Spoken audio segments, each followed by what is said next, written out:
Oke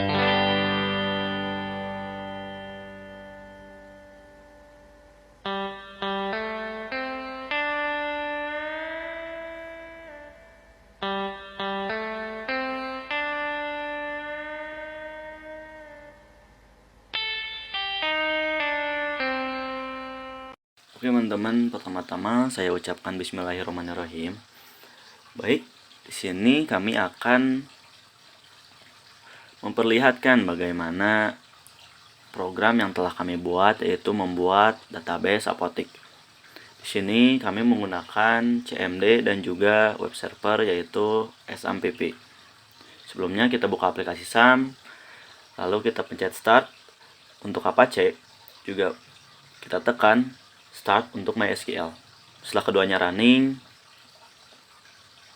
kita lanjut untuk melihatkan program kami, yaitu di aplikasi CMD. Nah, sebelumnya ini adalah database apotik yang telah kami buat. Nah, teman-teman, di sini kami hanya akan menampilkan tabel-tabel dari database apotik tersebut. Namun di sini kita akan memperlihatkan sedikit program yang telah kami buat untuk membuat database apotik ini. Bisa dilihat ada tabel pasien, tabel no telepon pasien, ada pasien BPJS, ada pasien no BPJS, tabel resep, tabel kategori obat, tabel obat, dan masih banyak yang lainnya. Juga sebelumnya kami sudah mengecek beberapa tabel untuk ditampilkan agar tidak terjadi kesalahan saat menampilkan tabel-tabel yang akan ditampilkan. Nah, ini adalah salah satu database dari apotik tersebut. Ini juga adalah tabel-tabel dari database apotik yang telah kami buat. Nah, di sini saya akan mengulangi dan menampilkan tabel-tabel dari database apotik sebelumnya.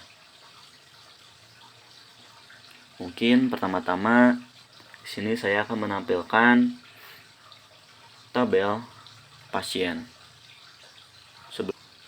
Nah, lanjut ada deskripsi pasien, yang dimana akan menampilkan tabel dari database apotik atau tabel pasien yang telah kita buat.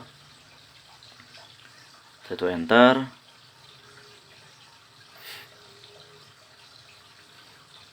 Nah, di sini akan menampilkan tabel dari pasien, dimana ada no pasien, nama, alamat, pekerjaan, dan no KTP, yang dimana no pasien di sini sebagai primary key. Selanjutnya kita akan membuka tabel no telepon pasien. Setelah kita ketik, lalu titik koma, kita enter. Nah, di sini akan menampilkan tabel dari no telepon pasien, yang dimana ada no telepon pasien dan no pasien. Di sini no pasien juga sebagai primary key dan juga foreign key. Lanjut.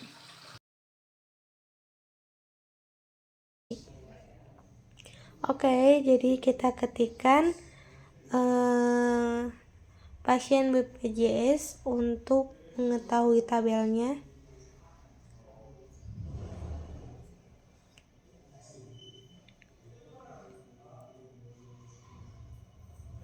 Nah, ini dia udah ada, dan di sini udah ada semuanya ya.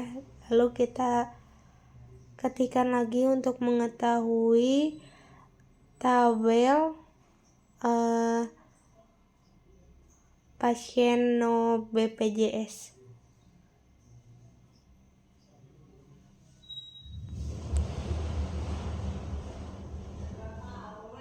Nah, ini dia udah ada, udah muncul.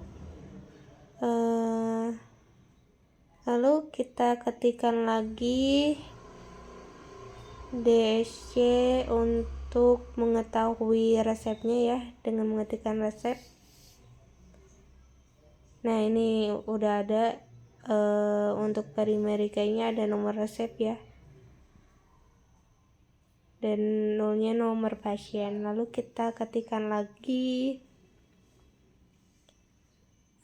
untuk mengetahui obatnya, tabel obatnya. Nah, ini udah ada Perimerikanya, kode obat ya. Dan di sini udah ada lengkap gitu. Lalu kita ketikkan lagi untuk mengetahui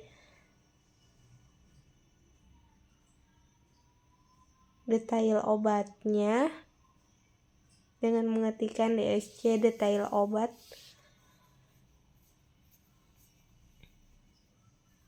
Dan ini udah ada. Lalu ini Perimerikanya adalah ide obat dan kode obat sama nomor resepnya masuknya ke 0 ya, default gitu.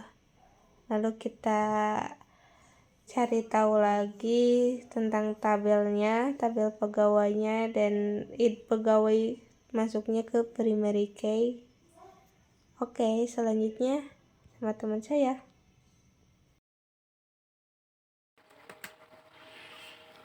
Baik, selanjutnya di sini kita akan menampilkan dari tabel telepon pegawai. Ketik saja telepon strip pegawai titik koma.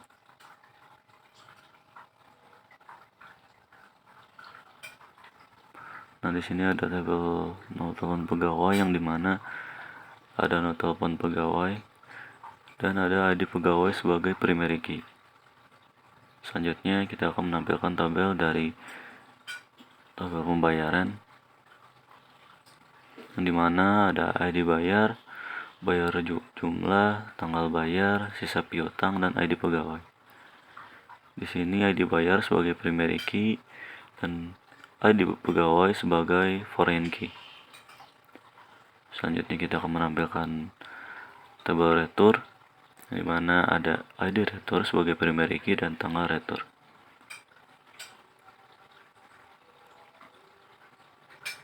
Tabel selanjutnya yang akan kita tampilkan adalah tabel detail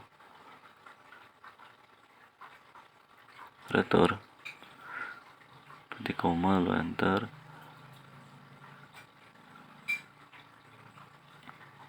Nah, di sini bisa dilihat ada tabel detail retur yang dimana ada ID retur sebagai primary key dan ID date obat juga di sini sebagai primary key.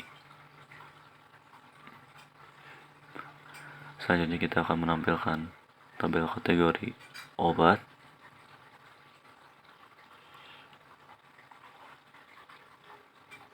Nah, di tabel kategori obat di sini ada ID kategori obat, ada nama obat, ada kategori, dan ada yang lainnya. Di sini ID kategori sebagai primary key. Itu saja tabel yang telah kami buat dari database apotik. Terima kasih.